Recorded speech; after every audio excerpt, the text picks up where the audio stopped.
The Balance, journalism without agenda. Hi there, folks. Welcome along to the first of the Week in Review editions of Not the 6 o'clock News here on The Balance.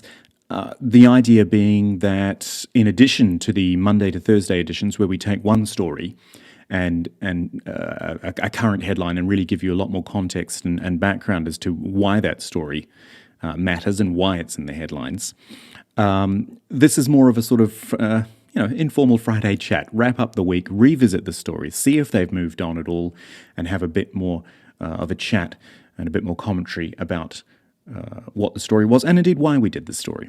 So let's get straight into it. We'll go back to Monday, and Monday was looking at Ukraine. In fact, 2 Ukraine stories this week. This was the first of them, and this was about the Zaporizhzhia nuclear power plant. And this was important, I felt, because, well, the Ukraine war's been going on for a long time now, and we hear mostly about the fighting, what's going on the front lines, and then some politics as well, and politics we looked at on Thursday.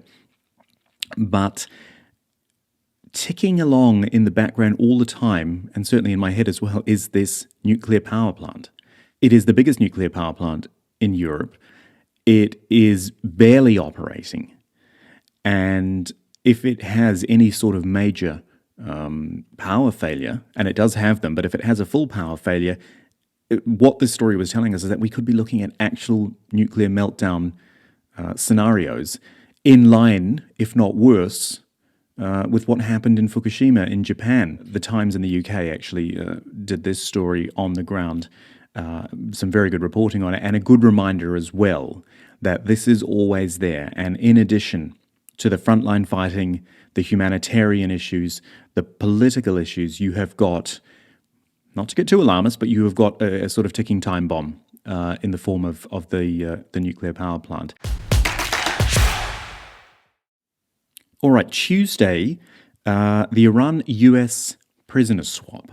Interesting on a number of levels. It was a sort of, and if you go back to the piece and have a look at it, it was a sort of global ballet of making things happen in South Korea with banks, and then Qatar, and then Iran, and then it goes to the US. It all had to be coordinated. 2 things to think about with this. One, there is a lot of criticism, people saying, well, look, this is just giving in to quote-unquote terrorists, and it will only encourage more people to take prisoners and demand ransoms for them, because the Iranians got $6 billion here of their own money, unfrozen funds, but they got access to that in a sort of limited way, though they say they'll spend it however they want. And look, it's part of diplomacy. Prisoner swaps and the like, it is what happens, and I think it is, infinitely better than the prospect of conflict over trying to get people back. On Wednesday, I really liked this story about the idea of a reformed European Union. The idea, should really tell you about the idea first, is of a multi-tiered European Union, which it actually makes sense. Theoretically, it makes sense.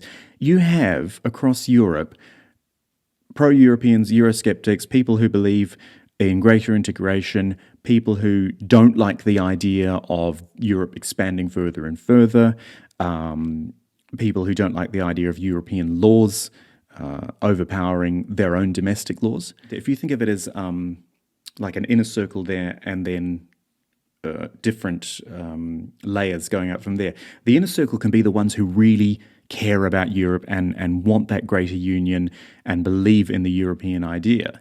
And then as you go further out, you get less commitment, I guess, to the European idea, but still being part of it and still facilitating some level of integration, maybe not what's happening at the core there. So I think that was a really interesting idea, one that we won't see happen for many, many, many years if it does happen, but it's there. And then Thursday we returned to Ukraine, or at least we returned to Ukraine via the United Nations General Assembly, which was going on. Volodymyr Zelensky, president of Ukraine, had given his speech to the General Assembly, and then he also addressed an extraordinary meeting of the Security Council, where he said, and he's eyeballing the Russian representatives across the desk and saying, you should not have the right to veto resolutions in this forum, in the UN Security Council. I thought that was a good opportunity to go and actually just remind people about how the Security Council works. The fact that there are these 5 nations who can torpedo whatever they want whenever they want. And it just shows how flawed the whole idea is. The United Nations, it is the best, strongest international forum, and it is the weakest one at the same time. It's so contradictory. We go to the United Nations when there is a conflict so that it can be condemned, there can be resolutions, there can be something done.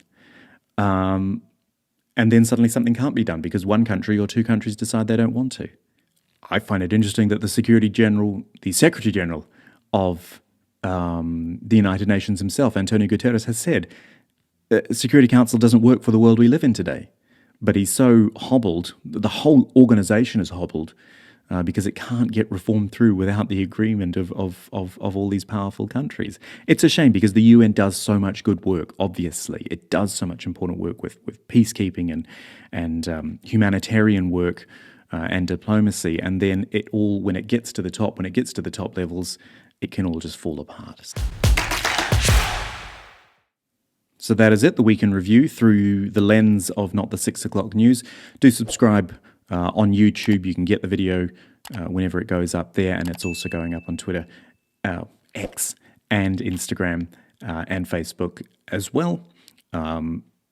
It will be posted. They generally post in sort of the early afternoon here in New Zealand. So for Northern Hemisphere, we're looking at evening, if not overnight. But then I do repost them a little bit later so that they can be seen again. Please, you know how it is. Subscribe, like, comment, all those sorts of things. Spread the word. I'd really, really appreciate it. And I'll see you again next time. Read, watch and listen online at the Balance website.